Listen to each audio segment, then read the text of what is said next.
এখন আবার কি করছো? এই যে এটা আমার বাড়ির,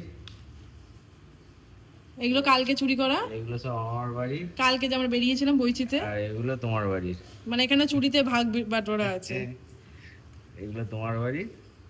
আচ্ছা তুমি যে আমাকে কি অপমানটা করেছো সেটা বলো। তুমি আমাকে যে অপমানটা করেছো সেটা বলো। না না বলো বলো, আমাকে নিয়ে নাকি চুরি করতে যাওয়া যাবে না। কি বল? এর দ্বারা চুরি চামারি কিছু হইব না। ওখানে একটু খড়খড়ে মেয়ে দরকার, ঠিক আছে? যে আমি একদিক থেকে ডাল চানছি, ওদিক থেকে মাল গায়েব করছি, ঠিক আছে? এ দাঁড়িয়ে মুখে চাদর চাপা দিয়ে ও দেখছে, সে দেখছে, আমার প্রেস্টিজ চলে যাচ্ছে। আরে কি মানে প্রেস্টিজ না প্রেসার কুকার ভগবান? প্রেসার কুকার নাকি প্রেস্টিজ চলে যাচ্ছে ওখানে। আমি সব জায়গায় হ্যাঁ নিয়ে যাবো না। দেখ ওখানে কি লাভ, মানে লাভটা কি হয় ওখানে গিয়ে? আমি পারি ও চুপচাপ মুখে কাপড় চাপা দিয়ে দাঁড়িয়ে থাকে, কোনো লাভের লাগি নিয়ে যাবো না। টাটা।